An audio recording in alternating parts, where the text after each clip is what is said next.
පිනේ බලයෙන් ඔයගොල්ලෝ දන්නවා මේ වරේට කොවිඩ් රෝගය නිසා සියලුම ලෝකවාසීන් මානසිකව හා කායිකව පීඩනයට පත්වලා තිනවා. ඒ සියලු දෙනාගේම සිසතන් මේ පිනේ බලයෙන් සුවපත් වේවා කියලා ප්‍රාර්ථනා කරනවා. අද දින වැඩසටහන සඳහා මම හිතන්නේ දායකත්වය ලබා දෙන අපේ කණ්ඩායම තමයි ඉස්සරහා අස්මිකර සිටින්නේ. විශේෂයෙන්ම කියන්න ඕනේ පිළිගැනීම හැටියට මේ ස්ථානයේ අපිට මේ වැඩසටහන සම්බන්ධීකරණය කරපු සර්වදේශීය කුලගණ සංසදයේ මේනුද සිල්වා මහත්මියම ඉතාමත් ගෞරවයෙන් පිළිගන්නවා. එතුමිය තමයි එහා පැත්තේ කෙරවලේ අඩිලා සිටින්නේ. ඒ වගේම අපිට සම්පත්දායක ලබා දෙන ප්‍රසව හා නාරි රෝග පිළිබඳ විශේෂඥ වෛද්‍ය උපාලි මානසික මහතාව ඉතාමත් ගෞරවයෙන් පිළිගන්නවා. සර් ඉන්නවා ඉස්සරහ මේ ආසුන්ගෙන. ඒ වගේම ඩීපී ආයතනයේ විධායක සමිති නිලධාරී ලෙස කටයුතු කරන අයින්දි මොරහෙල්ල වෙනවි ඉතාමත් ගෞරවයෙන් පිළිගන්නවා. ඒ වගේම තමයි අපිට මේ වැඩසටහන සම්බන්ධීකරණයේදී සහයෝගය ලබා දෙන අපේ සර්වෝදය ඍෂි මධ්‍යස්ථානයේ දේශෝදය සභාපතිවරයෙකු කටයුතු කරන ජ්‍යෙෂ්ඨ මාධ්‍යවේදී බන්දුල දිනසිංහ මහතාවත් ඉතාමත් ගෞරවයෙන් පිළිගන්නවා. ඒ වගේම ඇත්තටම මෙම ස්ථානයේ අපිට ලබා දෙන අපිට සහයෝගය ලබා දෙන නිතරම වැඩසටහන සඳහා දායකත්වය ලබා දෙන මඳුරාවර ප්‍රාදේශීය සභාවේ සභාපතිතුමන් මෙතන නොසිටියා. එතුමන් සහ පැමිණ සිටින අපේ ගෞරව ලේකම්තුමී ඉතාමත් ගෞරවයෙන් පිළිගන්නවා. ඒ වගේම සර්වදේ අපේ කාර්ය මණ්ඩලයේ සමාජගත සම්පාදක මල්ලිවත් ඉතාමත් ගෞරවයෙන් පිළිගන්නවා. ඒ වගේම මధుරාවල අපිට අමතක කරන්න බැහැ මේ වැඩසටහන සඳහා අපිට සම්පූර්ණ දායකත්වය ලබා දුන්නේ මధుරාවල එම්එච් එකේ වෛද්‍ය හෂාන් මහතා තමයි අපිට ඇත්තටම සහයෝගය ලබා දුන්නේ සම්පූර්ණයෙන්ම මෙතන ස්ථානයේ අපිට සම්බන්ධීකරණය කරමින්. ඒ වගේම මම එතුමාව මෙතන සිහිපත් කරනවා. ගෞරවයෙන් මතකනේ. ඒ වගේම මේ එතුමිය එම ස්ථානයේ වෙනුවෙන් අපිට සහයෝගය ලබා දෙන පෞල් සෞඛ්‍ය සේවිකා ඊබී නිමාල් මහත්මියවත් ඉතාමත් ගෞරවයෙන් පිළිගන්නවා. මම හිතන්නේ සිල් දනාටම අද ආදරණීය ඔබ සැම අපේ රටේ අනාගතය වෙනුවෙන් අනාගත දරු පරම්පරාව බිහි කරන ඔයගොල්ලෝ ඉතාමත් ගෞරවයෙන් සර්වෝදය ආයතන වෙනුවෙන් මම පිළිගන්නවා. ඇත්තටම මේ වැඩසටහන සඳහා ඔයගලන්ට ගොඩක් දේවල් දැනගන්න ලැබෙවි. මේ වැඩසටහන මොකක්ද කියලා මම ගෞරවයෙන් ආරාධනා කර සිටිනවා. මේ වැඩසටහනේ අරමුණ සහ ඉදිරි වැඩසටහන් පවත්වා ගැනීම සඳහා සර්වෝදයේ අපිට මේ කරුතර දිස්ත්‍රික්කයේ මේ වැඩසටහන ලබා දුන් අපේ සර්වෝදයේ කුලගණ සංසදයේ ඒගොල්ලෝ කරන්නේ කාන්තාවන වැඩසටහන. මේ වැඩසටහන ලබා දෙන අපේ ගරු සභාපතිනිය මීනද සිල්වා මහත්මයාට මම ඉතාමත් ගෞරවයෙන් ආරාධනා කර සිටින මෙතන සිට මේ වැඩසටහන නිමවගෙන යන්න.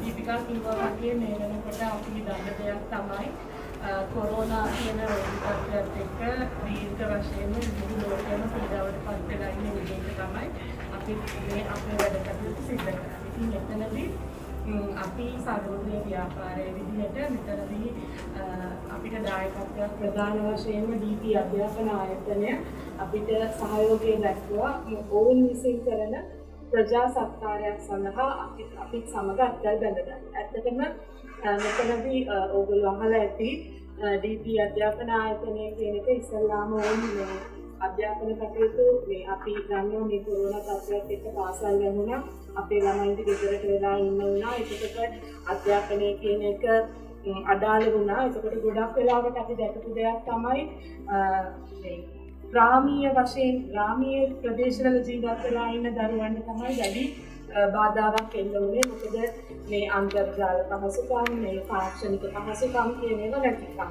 ඒකට කොළඹ ළමයින්ට වඩා ගැටලු වලට මුහුණ දෙන්න සිද්ධ වෙනවා. ඒකට ළමයින්ගේ අධ්‍යාපනය අර රටේ අනාගතේ බාර ගන්න ඉන්න ළමයින්ගේ අධ්‍යාපනය ගත්තාම අධ්‍යාපනය කියන එක නතර වෙන්න මතදී අපි කියනවා වගේ කඩාකප්පල් වෙන්න නොදී ළමයින්ගේ අධ්‍යාපනය සඳහා විශාල දායකත්වයක් ලබා දෙන දීපී අධ්‍යාපන ආයතනය විමසුලුව ඒ අවස්ථාවේදී කටයුතු කළා. ඒකට තාක්ෂණය උපයෝගී කරගෙන ළමයින්ට ගෙදර ඉඳගෙන අධ්‍යාපන කටයුතු කරා. ඉතින් එතනදී ඔවුන් මේ පටන් ගත්ත ප්‍රධාන පියවරේ තවත් පියවරක් විදිහට ඔවුන් විශේෂ කරලා සැලකුවා ගර්භණී ඔබ සියලු දෙනා මුළු රට පුරාම ජීවත් වෙන ගර්භණී කාන්තාවන්.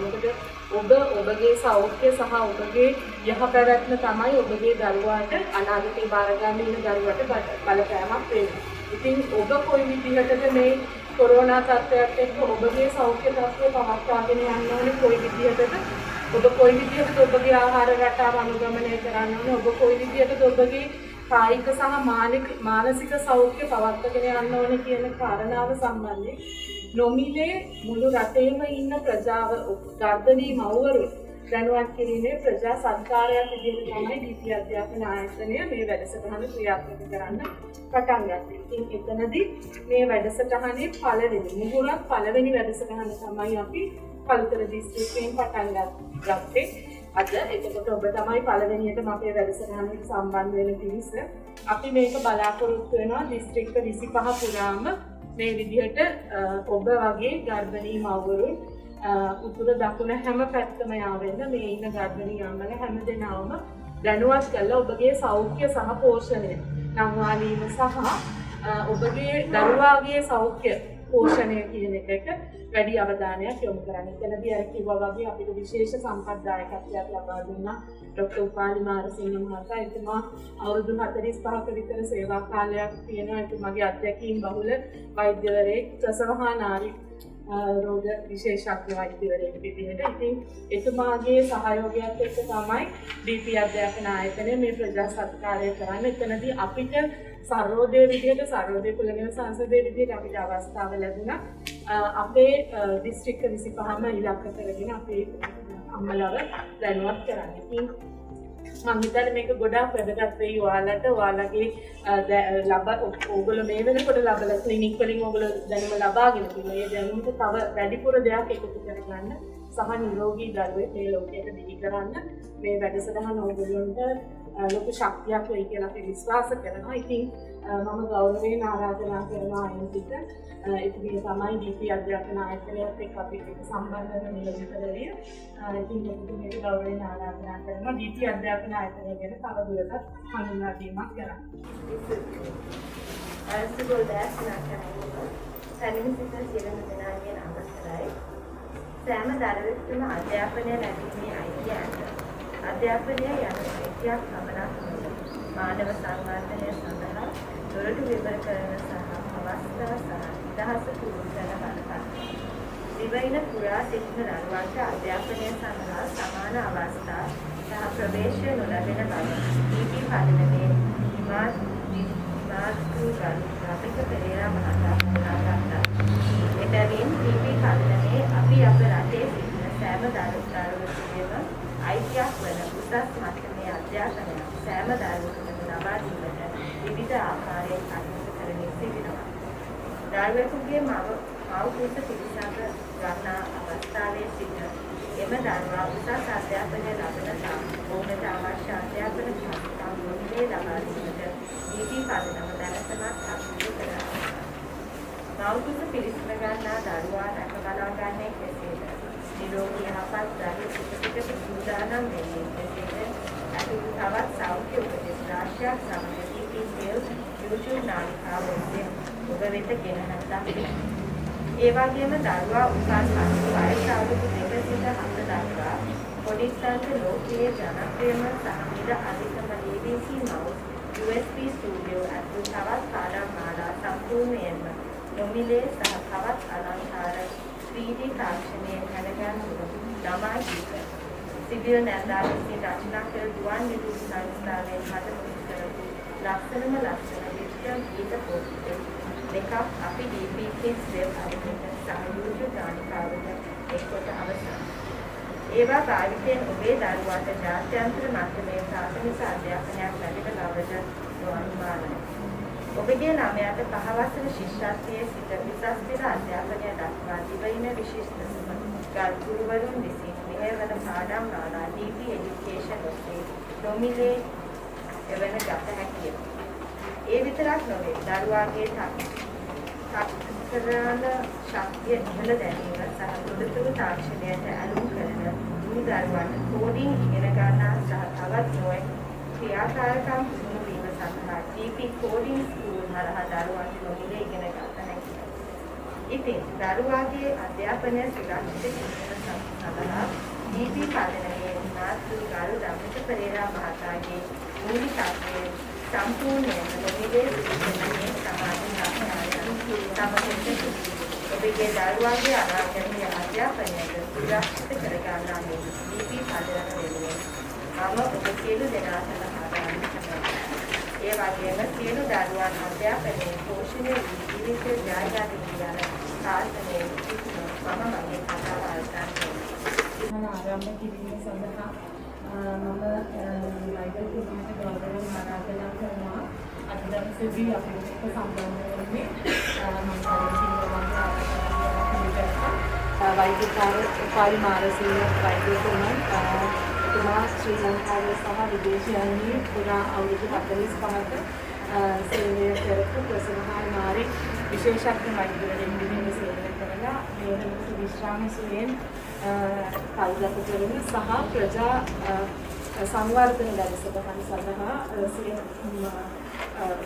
ඉහළ දායකත්වයක් ලබා දෙන වෛද්‍යවරයෙක් විදිහට අපිට දීර්ඝ කාලයක් වැඩ කරනවා. ඉතින් සෞඛ්‍ය ප්‍රවර්ධනය කියන කාරණාවේදී විශේෂයෙන්ම ගර්භණී මව්වරුන්ගේ දැනුවත් කිරීම ඔබ අහලා ඇති මුලින්ම මව් පදවියට දහම් ප්‍රවේශයක් කියන සංකල්පය එතුමාගේ සංකල්පයක් මව් පදවියට ඉන්න අම්මලාව සහ තාත්තලාව මේ දහම් ප්‍රවේශයක් කරා කොහොමද නිරෝගී ලෝකයට හොඳ දරුවෙක් බිහි කරන්න කියන සංකල්පයක් එක්ක මව් පදවියට දහම් ප්‍රවේශයක් කියන සංකල්පය ඉදිරිපත් කරා. ඒකට එතුමා සර්වෝදය විශ්ව නිකේතන ආයතනයත් එක්ක සම්බන්ධ වෙලා තමයි ඒක වැඩ කටයුතු කරේ. මේ විෂය සම්බන්ධයෙන් විශාල වශයෙන් පොත්පත් සංග්‍රහ ඒ වගේම අධ්‍යාපන වැඩසටහන් වලින් මේ වෙනකොට රට පුරාම ලෝකයේ පුරාම ප්‍රජාව දැනුවත් කිරීමට සම්බන්ධ වෙච්ච දායක වෙච්ච එතුමාගේ දැනුම විශේෂයෙන් ඔබ අප සියලුම දෙනාට ලබා දෙමින් විශාල ප්‍රජා සත්කාරයක් සඳහා දායක වෙන විශේෂ පුද්ගලයෙක් විදිහට අපිට ડોක්ටර් අබසේන හඳුන්වලා දෙන්න පුළුවන්. ඉතින් මම ගෞරවයෙන් යුතුව ડોක්ටර්ට ආරාධනා කරනවා මෙතන ඉඳලා අද වැඩසටහන ක්‍රියාත්මක කරන්න.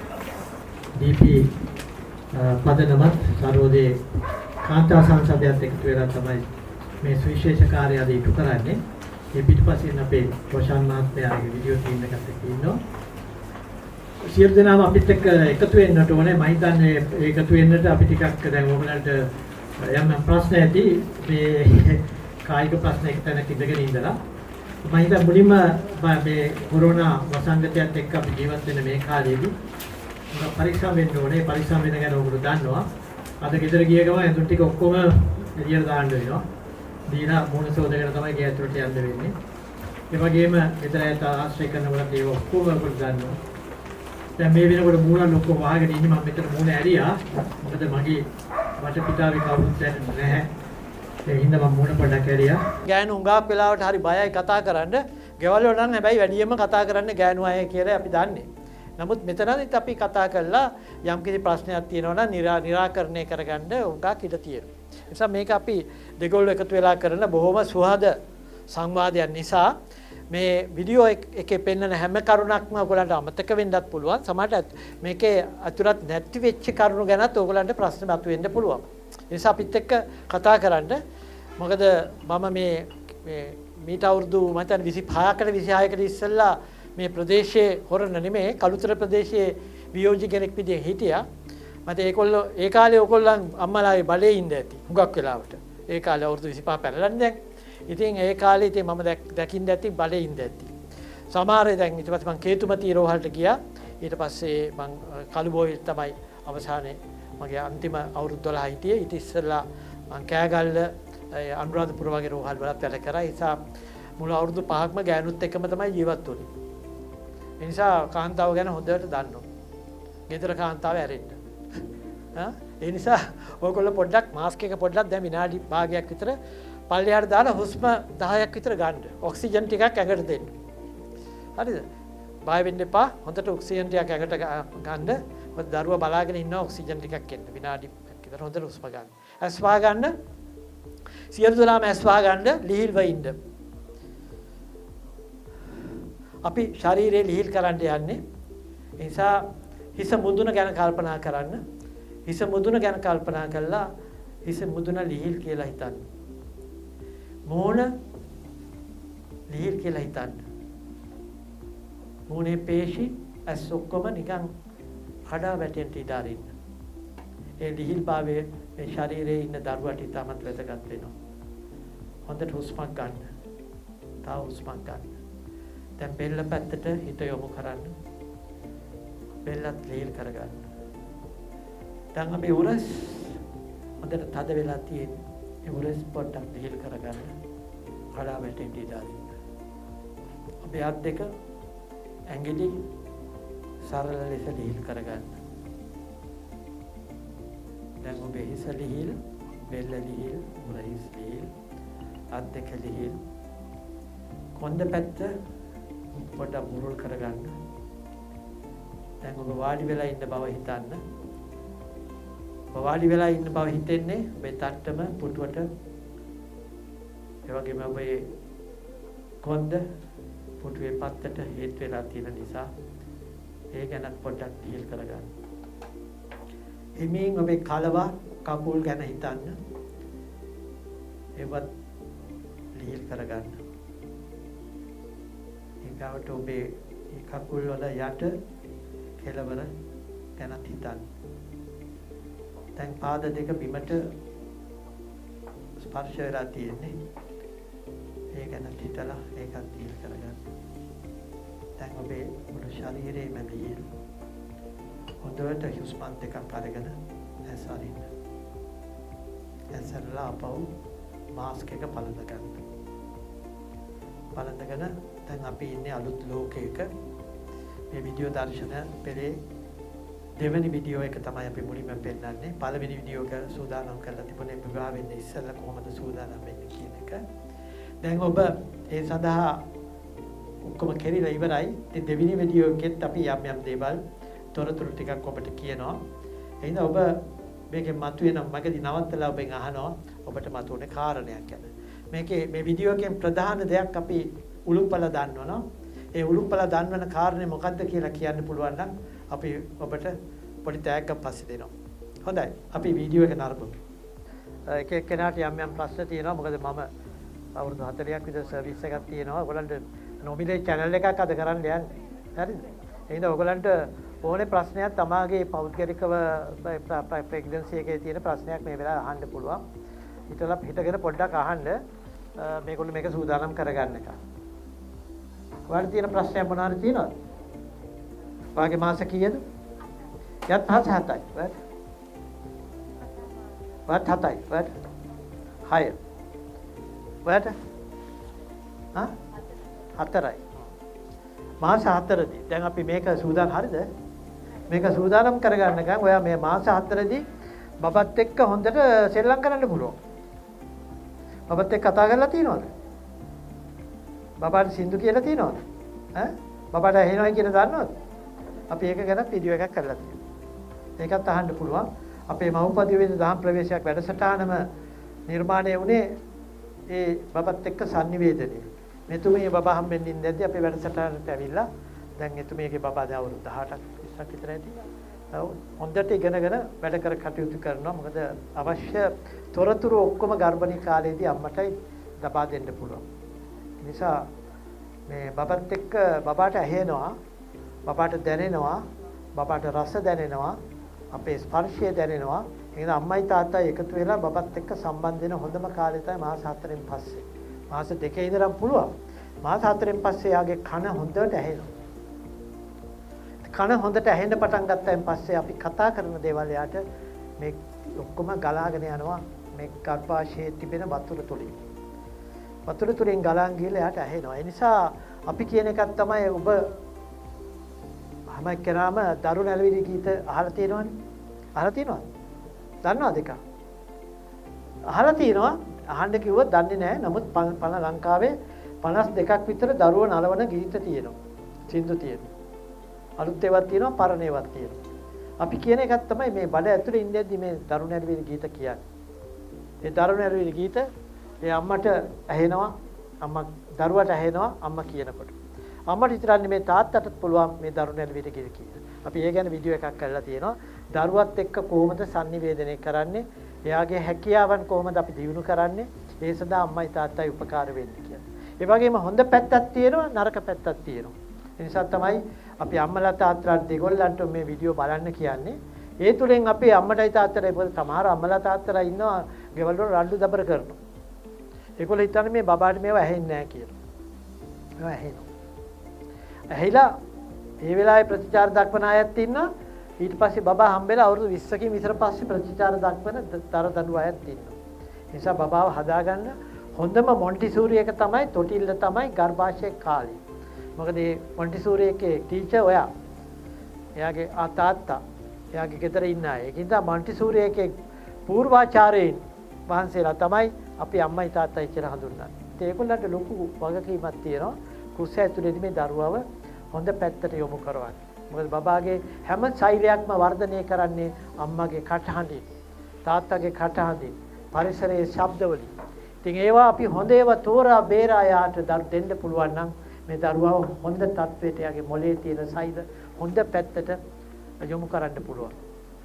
ඒ කියන්නේ අපි දන්නවා අපි දැකලා තියෙනවා වෙසක් වලට එහෙම ලොකු තොරන් හදනවා. ඒ තොරන් වල ලයිට් ලස්සනට පේන්නේ ඒවා ඔක්කොම එක විදියකට හරි ගස්සලා තියෙන නිසා තමයි. නැත්තම් එහෙම මෙහෙම්පත් වුණොත් එහෙම ඒවා හොඳට පේන්නේ නැහැ. ඒ වගේම තමයි දරුවගේ මොලේ තියෙන මේ ස්නායු සෛලත් අයාලේ යන්න ඇරලා අපි හිතියොත් එහෙම ඒවා හැදෙන්නේ වෙන විදියට. ඒ නිසා අපිට පුළුවන්කමක් තියෙනවා මේ දරුවගේ මේ සෛල ටික ලස්සනට අර තොරණක ලයිට් වගේ හදන්න. ඒකට අම්මටයි තාත්තටයි අපි කියා දෙනවා මේක කරන්නේ කොහොමද කියලා. හරිම පහසුයි. මොකද්ද? ඔබ කතා කරන දේ සුමුටු වෙන්න. උඟා තෝරා බේරාගෙන කතා කරන්න. මොකද ඔබ කතා කරන දේවල් උඟක් වෙලාවට ඔබේ හිතුවිලි තමයි එළියට එන්නේ. ඒ නිසා ඔබේ හිතුවිලි පුළුවන් තරම් හොඳ පැත්තට හරවන්න. අපි කියනවා කුසල සිතුවිලි කියලා. සතුටු දනවන සිතුවිලි. ඔබේ සිත සතුටු වෙන්නට ඔබේ ශරීරයෙන් පිට වෙනවා එන්ඩෝෆින් කියලා සතුටු දනවන හෝමෝන්. ඒවා දරුවටත් යනවා. ඒ නිසා අපි පුළුවන් තරම් කියනවා මේ මාස 10 තුල ඔබ පුරුදු වෙන්න ඔබේ සතුටු දනවන සිතුවිලි. කාටද කියන්න පුළුවන් මොකද්ද අපි මේ දෙන්න හදමු පණිවිඩය කියලා? මේ දැනට දැක්ක ටිකෙන් පණිවිඩයක් දෙන්න අපි උත්සාහ කරා. මොකද්ද මේ පණිවිඩය කියලා කාටද කියන්න පුළුවන්? දැන් මේගොල්ලන්ට මේ කාලේ පහුවෙලානේ. බබා පිහිටලා කාලේ පහුවෙලා වමනේ කරලා ඔක්කොම ඉවරයිනේ දැන්. දැන් මාස 4ක් පහුවෙලා ඉන්නේ. පෙලක් අය 6 7 තමාර අයට. මේ මොකද්ද මේ පණිවිඩයක් දෙන්න හැදුවා? ලොකු පණිවිඩයක් මේ මහත්තයාටයි නෝනටයි දෙන්න කතා. මේ ආච්චි එහෙම නැත්නම් අම්මා කියනවා. තමාගේ ස්වාමි පුරුෂයාවත් මේ වැඩේට සම්බන්ධ කරගන්න කියලා. අපි කියන එකට husband participation කියලා ඉංග්‍රීසියෙන්. ඒකින්ද තමයි මේ වීඩියෝ පෙන්වන්න ඕනේ මහත්තයාටත් පෙන්වන්න ඕනේ. මහත්තයා විශේෂයෙන් මේ කොවිඩ් වසංගතයක් තියෙන කාලයේදී මේ ස්වාමි පුරුෂයාගේ සහභාගීත්වය ගර්භණී කාලයේදී ඉතාමත් වැදගත් වෙනවා. ආරක්ෂාව එක පැත්තකින් වැදගත් වෙනවා. මෙයාගේ සහභාගීත්වය තමන්ගේ ක්ලිනික් යවන ගෙනියන එක, ඒ වගේම ආහාර සපයන එක, ඒ වගේම ලක්ෂණ හඳුනා ගන්න එක. ඉතාමත් වැදගත් වෙනවා. මොකද මේ ලක්ෂණ හඳුනාගත්තේ නැත්නම් අම්මා විවාහ වෙන්න ඉස්සෙල්ලා හිටියා වගේ කියලා හිතනවා නම් ඒක ලොකු වැරද්දක් වෙනවා. මොකද අම්මට මේ වැඩේ කරන්න බෑ. පටන් ගන්නකොටම හොඳටම අමාරු වුණානේ මුලින්ම වමනේ කරලා.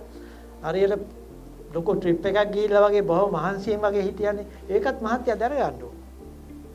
මහත්තයා ඒ කාලේ වගේ අපිට උදේ පාන්දර වැඩ කටයුතු වලට සම්බන්ධ වෙන්න ලේසි නෑ. මෙයාට නැගිටින්න බෑ. සුවඳ ගඳත් වැඩිපුර දැනෙනවා. ඒ වගේම ඇඟ කැක්කුම එනවා.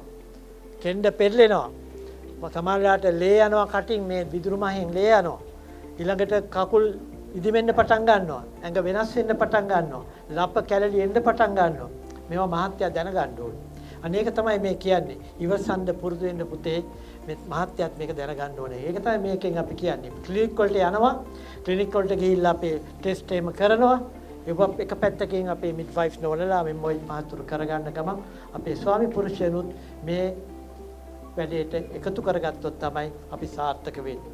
මේ දවස්වල අභියෝගයක් තියෙනවා මේ කොවිඩ් වසංගතය නිසා කිසිම ලක්ෂණයක් නැතුව රෝගේ පැතිරෙනවා. ගර්භණී අයට 60% විතර ලක්ෂණ ඇත්තෙම නැහැ කොවිඩ් වලට. ඒ නිසා ඒකත් හිතේ තියාගෙන එන යන අය ගැනත් තමන්ගේ සුපරීක්ෂාකාරී හැසිරීම ගැනත් තමන්ගේ අත්පය හොදා ගන්න එක ගැනත් ඒ වගේම මීටරයක් එහෙම නැත්නම් ආයත් එක්ක සම්බන්ධ වෙනකොට ඒක ගැනත් අපි සලකන්නට ඕනේ කාර්යයක් තමයි මේක. ඒ නිසා මේ වීඩියෝ එකෙන් අපි සම්පූර්ණයෙන් විස්තර කරේ ඒකයි. අපි දෙවන වීඩියෝ එකට යමු. මේක අපි කියපු එකක් තමයි මෙයාට ෆෝලික් පෙත්තක් ගන්න කියන එක ඔක්කොම දන්නේ එක.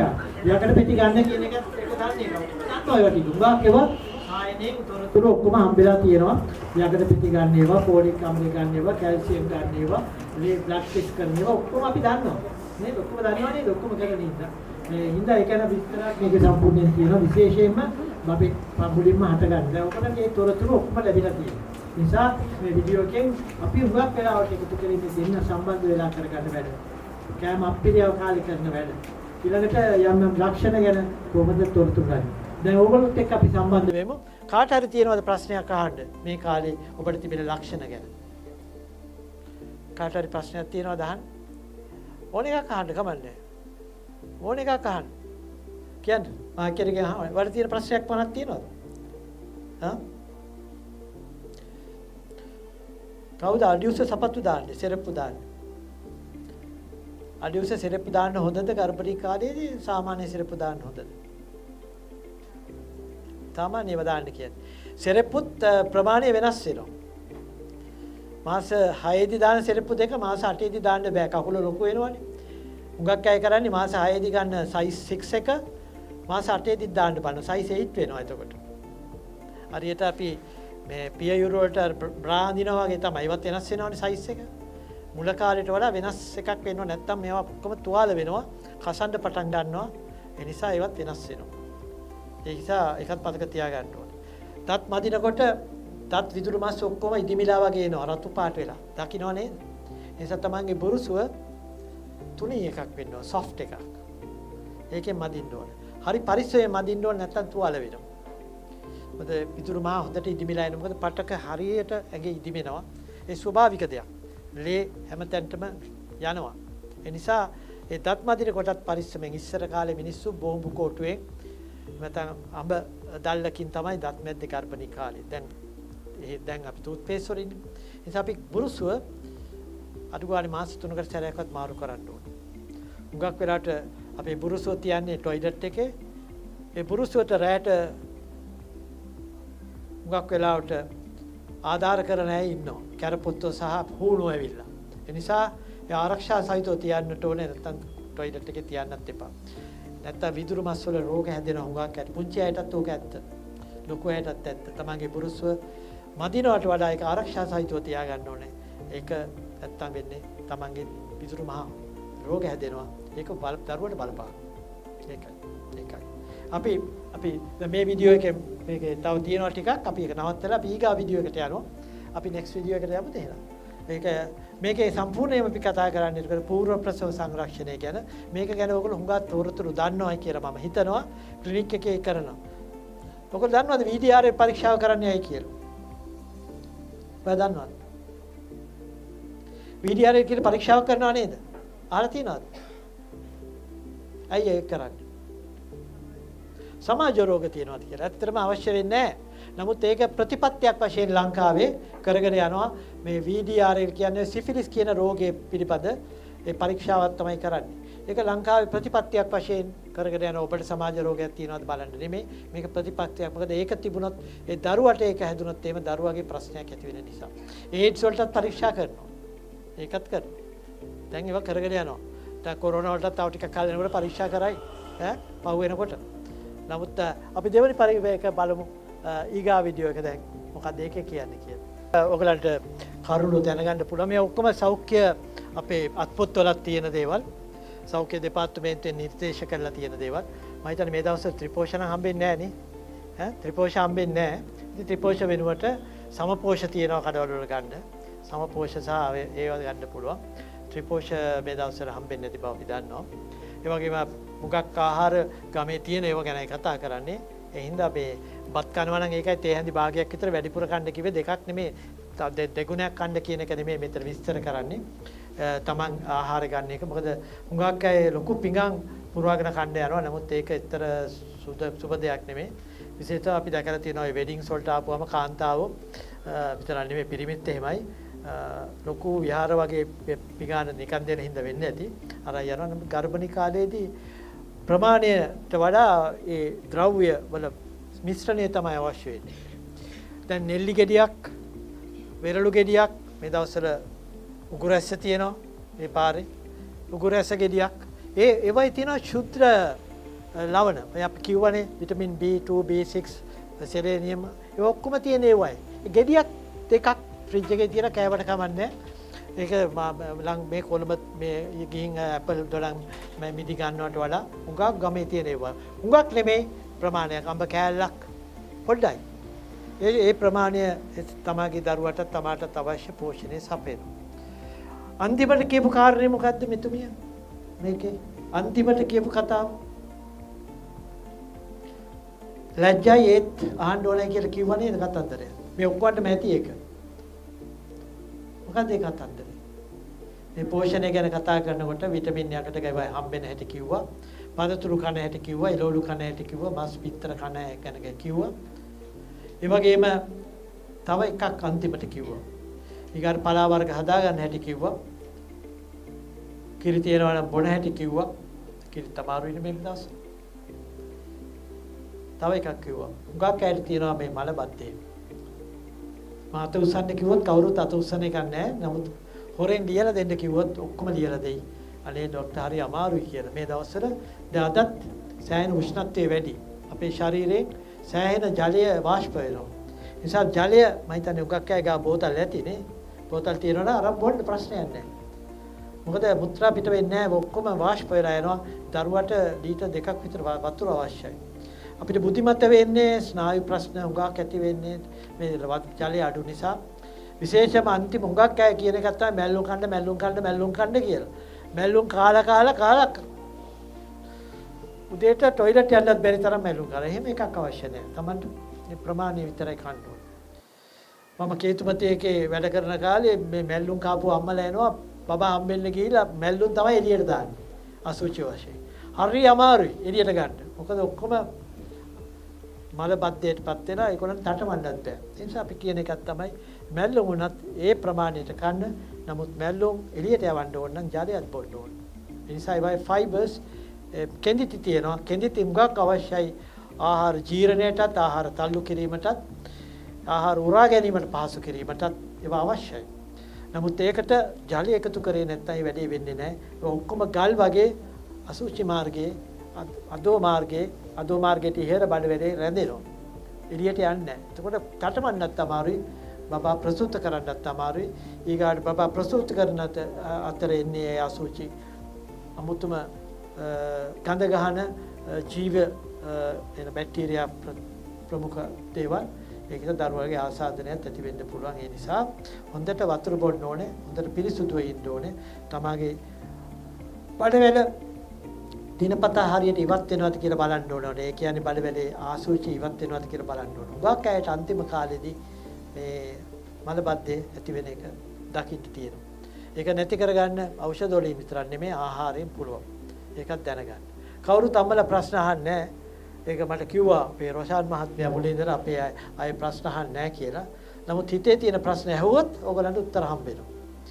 හිතේ තියාගෙන නැත්නම් කොලේ කැලේක ලියලා දෙන්න පුළුවන් කොල ගෙනල්ලා නැහැනේ. ඒ නිසා ඕන කෙනෙකුට කිසිම ලැජ්ජා වෙන්න දෙයක් නැහැ. ඕනේ ප්‍රශ්නයක් අහන්න පුළුවන්. ළඟ ඉන්න එක්කෙනාට කියලා අහන්න පුළුවන්. ඇහුවොත් උත්තර හම්බෙයි. එතකොට නිකන් නොමිලේ channel එකක් කරා වගේ වෙනවා. හරි? දැන් channel එකක් කරා රුපියල් 3000ක් විතර යනවනේ. මෙතන ડોක්ටර් කෙනෙක් ඇවිල්ලා ඉන්නවා. Tamanට ඕන ප්‍රශ්නයක් ඕන ගැන අහන්න පුළුවන්. මේ ආහාර ගැන තමයි මෙතන සම්පූර්ණයෙන් අපි කාලය ගත කරේ. ඒ නිසා ඒක වැදගත් දෙයක්. අපි ජලය ගැන කතා කරා, කෙඳිති ආහාර ගැන කතා කරා, මේ ශුද්ධ පෝෂක ලැබෙන මේ පළතුරු ගැන කතා කරා. Taman කොච්චර බත් කනවද කියලා කතා කරා. ඒ අතරේ දවල්ට 10ට විතර හැලපයක් හරි කඩල ටිකක් හරි ත්‍රිපෝෂ තියනවා නම් ත්‍රිපෝෂ කන ඇති මතක් කරා. හැන්දෑවේ දවල් 3ටත් ඒක පොඩ්ඩක් කන්න කියලා මතක් කරා. උගක් නෙමෙයි. උගක් කන්න අවශ්‍ය නැහැ. ඒ අවශ්‍ය ප්‍රමාණය ඒ අපේ ශරීරයට දරුවට අවශ්‍ය ප්‍රමාණයට විතරයි අපිට ලබා දෙන්නට ඕනේ. ඒ නිසා ඒක වැදගත් කියලා මතක තියාගන්න. ඒ නිසා දරුවා අවශ්‍ය දේවල් අම්මගෙන් ගන්නවා. මුලින්ම කිව්වේ ඒකයි දරුවා පරපෝෂිතයි කියලා. ඒ නිසා ඔබගේ ශරීරය ඔබ හදාගත්තා නම් යම් කිසි විදියකට බබා හම්බෙන්නේ ඉස්සෙල්ලා ඒක හරි ප්‍රයෝජන වෙනවා ගර්භණී කාලයේදී. එතන ඒක හරි බැරි වුණත් ගර්භණී කාලයේදී ඔබේ මේ අවශ්‍යතාවයන් අපි ලබා දෙනවා. එහෙනම් තාත්තගේ සම්බන්ධතාවය වැදගත් කියන්නේ ඒකයි. තාත්තා මේ කරුණු දැනගන්න ඕනේ. අම්මට සපයන්න. පළතුරු ටිකක් එළවලු ටිකක් එයා ගෙනල්ලා දෙන්නේ ඒ අනුව තමයි. එයා දැනගත්තොත් තමයි ඒක කරන්නේ. නැත්තම් තියෙන ඒවා ගෙනවා මිසක් ඒවයි පිරිසුදු බව හිතලකන්නේ නැහැ. ඒවයි අවශ්‍යතාවයට වඩා සමානට ගේනවා. ඒවා නරක වෙලා විසි කරන්නත් වෙනවා. ඒ නිසා මේ ප්‍රමාණයට අපි කරගන්න පුළුවන්. අපි ගාව වීඩියෝ එක නරඹමු දැන්. ගාක් වැදගත් දෙයක්. මේ කුස ඇතුලේ ඉන්න දරුවා අපේ මවගේ සහ පියාගේ තොරතුරු වලට sannivedanaya කියනවා කියලා. මම ඔයගලන්ට ඒ සඳහා ඇත්තම වීඩියෝ එකක් පෙන්නනවා දැන්. මම හිතන්නේ අපේ රොෂාන් මහත්මයා ඇවිල්ලා ඒ වීඩියෝ එක අපිට තෝරලා දුන්නොත් මෙතනින් ඒ කොටසේ තාත්තයි අම්මා සින්දු කියනවා කුස ඇතුලේ ඉන්න බබා අප්පුඩි ගහනවා. ඒක අපි ගාව තියෙනවා ඒ වීඩියෝ එක තේබුණ ගමන් ඔයගලන්ට පෙන්නන්න. අම්මයි තාත්තයි සින්දු කියනවා එළියේ ඉඳලා බබා බඩ ඇතුලේ ඉඳලා අප්පුඩි ගහනවා. තව කුස ඇතුලේ ඉන්න දරුවෝ දෙන්නේ කරඬු කර ගන්නවා මේ නිවුණු දෙන්නේ. ඊළඟට පිටතින් තියෙන සින්දුවකට බඩ ඇතුලේ ඉන්න බබෙක් ඩාන්ස් එකක් දානවා. මේ ඔක්කොම කරන්නේ කුස ඇතුලේ ඉන්න දරුවට සියලු දේවල් බාහිර දේවල් තේරෙන නිසා. ඒ නිසා ඔබට ඔබේ ස්වාමි පුරුෂයාට ලොකු වගකීමක් තියෙනවා. අපේ හිත කය වචන කොහොමද මේ මාස 10 තුල සංවර කරගන්නේ කියලා. හොඳ ව්‍යායාමයක් අපිට දීලා තියෙන ස්වභාව ධර්මයේ විසින්. අපේ හොඳ පැවැත්මක් ගෙදිච්චොත් දරුවත් යහගුණ තියෙන දරුවෙක් බවට පත් වෙලා යා එළියට ඇවිල්ලා කරන්නේ හොඳ දේවල්. ඒ වගේම අපේ දරුවාට sannivedanaya කරන සපේන තොරතුරු ඍණාත්මක නම් වැරදි නම් දරුවාගේ හිතට වැටෙන්නේ අපිරිසුදු වෙන්නේ ඒ තොරතුරු වලින්. ඒ තොරතුරු එළියට ඇවිල්ලා එයා පෙන්눔 කරනවා. ඒ පෙන්눔 කරන එක මාස 10න් පෙන්눔 කරන්නේ අවුරුද්දෙන් පෙන්눔 කරන්නේ අවුරුදු 10කින් පෙන්눔 කරන්නේ සමහර වෙලට අවුරුදු 25කින් පෙන්눔 කරනවා. මේකට උදාහරණයක් තියෙනවා ඇමරිකාවේ සිදුවෙච්ච අපේ වැඩසටහන් වලදී අපි කියන එකක් තමයි හැරිස් කියන තැනත්තා අවුරුදු 25යි. ඇමරිකාවේ කැලිෆෝනියා ප්‍රාන්තයේ හිටපු හොඳ ළමෙක්. විශ්වවිද්‍යාලයට ගිහිල්ලා හොඳට ඉගෙනගෙන වැඩ කරපු ළමෙක්. නමුත් හදිස්සියෙම එයා මොකද්ද කළේ? එයා තුවක්කුවක් අරගෙන ඇමරිකාවේ තුවක්කු නිකන් තියෙනවා. තුවක්කුවක් අරගෙන ඉස්කෝලේට ගිහිල්ලා පුංචි ළමයින්ට වෙඩි තියන්න පටන් ගත්තා. කින්ඩර්ගාර්ටන් එකකට ගිහිල්ලා පොඩි ළමයින්ට වෙඩි තියනවා. මේ අවුරුදු 25ක තරුණයා. වෙඩි තියලා සමහර අය මැරෙනවා, සමහර අය දුක් විඳිනවා. එයා හැම්බර්ගර් එකක් කතා. එයා මේකේ සතුටක් භුක්ති විඳිනවා. පොලිසියෙන් අල්ලගත්තා. හිරේට දැම්මා. මිනිමරුවෙක් කියලා ඒගොල්ලෝ ඔප්පු කළා. ඊට පස්සේ ඒ මිනිස්යාව මරණයටපත් කරා ගෑස් චේම්බර් එක දාලා. ඒ රටේ පරිදි කරාම දඬුවම් ලැබෙන්නේ මේ විදියට. හොඳට හිටිය ළමෙක් අවුරුදු 25 තිස්සේ. ඉතින් වෛද්‍යවරුන්ට හිතුණා මේක හොයන්න ඕනේ කියලා. මේ ළමයා කොහොමද මේ වෙනස් වුනේ කියලා. එයාගේ මුළු ජීවිත කාලයම හොඳට ඉස්කෝලේ ගිහිල්ලා අම්මලා තාත්තලාට හොඳට ගරුසරු කරලා හොඳට ඉගෙනගෙන විශ්වවිද්‍යාලයේ ගිහිල්ලා හිටපු ළමෙක් අවුරුදු 25 දී මෙහෙම දරුණු මානසිකත්වයකට පත් වුණේ ඇයි කියලා මේ වෛද්‍යවරුන්ට හොයන්න හිතුණා. හෙව්වා හොයාගන්න බැරි වුණා. අන්තිමට මේ මානසික වෛද්‍යවරුන් ගියා ඒගොල්ලන්ගේ අම්මා හම්බෙන්න. අම්මගේ වයස අවුරුදු 74යි. අම්මාගෙන් ඇහුවා මේ කුස ඇතුලේ මේක බබා හම්බෙන්න හිටිය කාලේ ගත කරපු ජීවිතය ගැන කියන්න පුළුවන්ද කියලා. අන්න එතකොටයි උත්තරේ හම්බුනේ. අනේ මහත්තයෝ මෙයා බඩේ ඉන්නකම් මෙයාගේ තාත්තා මට පහර දෙන්න පටන් ගන්නවා බීලා ඇවිල්ලා. රණ්ඩු කරනවා ගෙදර. එක දවසක් මාස 8 පහ වුණා විතරයි එයා හොඳටම බීගෙන ඇවිල්ලා මට පහර දීලා පයින් පහරක් ගැහුවා මගේ බඩට. වතුර යන්න පටන් ගත්තා. කැක්කුම එන්න පටන් ගත්තා. ඉස්පිරිතාලේ අර එළියට ගිහිල්ලා හම්බුනේ දරුවා තමයි මේ හැරිස්. දැන් අපිට පැහැදිලි මේ කුස ඇතුලේ ජීවිතේ කොච්චර වගකීම් සහිත එකක්ද කියලා. ඒ දරුවට ඒ ලැබුණු තොරතුරු කුස ඇතුලේ ලැබුණු තොරතුරු ඍණාත්මක තොරතුරු අම්මගේ තාත්තගේ අඬදබර මගින් තමයි යාගේ මොලේ විකෘති වුනේ. නමුත් ඒක එළියට ඇවිල්ලා පෙන්눔 කරන්න අවුරුදු 25ක් ගියා. ඒ නිසා මේ වගකීම අපි පැහැර හරින් නරකයි. මේ කුස ඇතුලේ මාස 10 සෝබා ධර්මයේ විසින් අපිට දීලා තියෙන්නේ පොඩි වැඩකට නෙවෙයි. ඒ නිසා අපේ හැසිරීම, අපේ වචන, ක්‍රියාවන් කොහොමද පාලනය කරගන්නේ, කොහොමද පෙරලා දෙන්නේ? ඔබ බලන දේවල්, ඔබ කරන දේවල්, ඔබ කන බොන දේවල් මේ කොහොමද අපි හසුරවන්නේ කියන එක ඉතාමත් වැදගත් මේ පූර්ව ප්‍රසව කාලය තුල. එහෙම වුණොත් තමයි සුව සපිරි ගුණගරුක දරුවෙක් අපිට බිහි කරන්නත් පුළුවන් වෙන්නේ. එයාගේ අනාගතයේ සුව සපිරි කරගන්නත් පුළුවන් වෙන්නේ. නිසා මේ වැඩසටහන් තුළින් මේ පණිවිඩයක් දෙන එක තමයි මේ අන්තිම වීඩියෝ එකෙන් කරන්නේ. තරහ වෙලා. පුංචි එක්කෙනා ලොකු එක්කෙනාට ගහනකොට අයියා අයින් වෙලා ඉන්න මොකුත් කරන්නේ නැහැ බබා. අයි මල්ලිට අරයා පයින් ගහනවා. මොකද පයින් ගහනවා? මේ දෙන්න බබා හම්බුනාන් පස්සේ දොර රෙද්දක් දෙපැත්තේ ඉඳගෙන රණ්ඩු කරලා දෙනවා. අයියා හැබැයි මල්ලිට ආදරේ මල්ලිට කිසිම කරදරයක් කරන්නේ නැහැ. මේ දරුවා කියන එක්කෙනා මහා ප්‍රඥෙක්. එයාට හොඳ මොළයක් තියෙනවා. ඒක අපිට අවදි කරන්න පුළුවන්. එහෙනම් පූර්ව ප්‍රසව ශාවනය කියන්නේ අපි හිතන තරම් සරල එකක් නෙමෙයි. ඒක බොහොම සංකීර්ණ එකක්. ඒකට අවශ්‍ය අධ්‍යාත්මික පසුබිම තමයි මේ වීඩියෝස් වලින් පෙන්වන්න කරන්නේ විශේෂයෙන්. ඒක නිසා ඔබ අපේ පොත්පත්වල අපේ ක්ලිනික් වල වචර කියා දෙන්නේ නැහැ. අපි යාන්ත්‍රික පැත්තෙන් අපිට කියා දෙනවා. භෞතික දේවල් අපිට ක්ලිනික් එකෙන් කියා දෙනවා. ඒකත් අවශ්‍යයි. නමුත් ඊට වඩා දෙයක් මේ අම්මයි තාත්තයි කියන එක්කෙනා දරුවත් එක්ක සම්බන්ධ වෙන එකට අපිට වැදගත් දෙයක් තියෙනවා. අපි ඒක හරියට කරොත් අපිට අපේ අනාගතයේ අපි දරු පරපුර අපිට හදාගන්න පුළුවන් හරියට. ඒක කාටවත් අපි දොස් කියන්නේ නරකයි.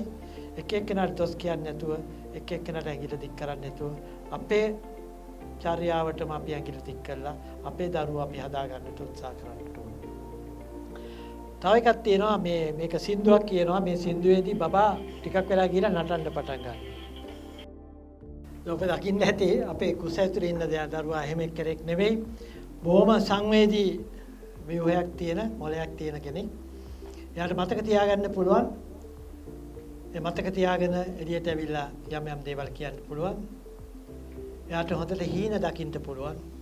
කුස ඇතුලේ ඉඳලා hina වෙනවා. අම්මා කෙනෙක් කෑම උයනවා.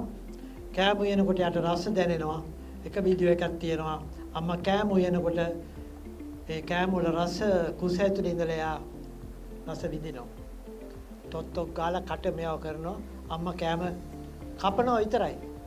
මොනවාද කෑම උයන්න තෙල් දාන්න කපනවා. මෙයා කුස ඇතුලේ ඉඳලා රස බලනවා. එයා හරි කැමතිලු ස්ට්‍රෝබෙරි රසට. ස්ට්‍රෝබෙරි සමහර වෙලාවට පැපල් රසට කැමති අයත් ඉන්නවා. ඉතින් ඒගොල්ලෝ මාස 8 දී අපි කෑම හඳුන්වනකොට බබා හම්බෙලා මාස 6 දී විතර ඒගොල්ලෝ කැමති ඒවට. ඒගොල්ලෝ කැමති නෑ අපි වගේම පිළි ගඳට. පිළි රසට කැමති නෑ. සමහර කෑම වලට ඒගොල්ලෝ කැමති නෑ. ඒවට අප්පිරියා කරනවා. ඇඹුල් රස අම්මා කනකොට එයා කට හදනවා. ඒ නිසා කුසය ඇතුලේ මේ ස්කෑන් පරීක්ෂණ වලින් දැන් හුඟා දේවල් හොයාගෙන තියෙනවා. 3D 4D ස්කෑන්ස් වලින් කුසය ඇතුලේ දරුවගේ හැසිරීම ගැන, ඒගොල්ලන්ගේ චරිතය ගැන, ඒගොල්ලන්ගේ අංග විකලතාවයන් ගැන කොහොම හොයාගෙන තියෙනවා.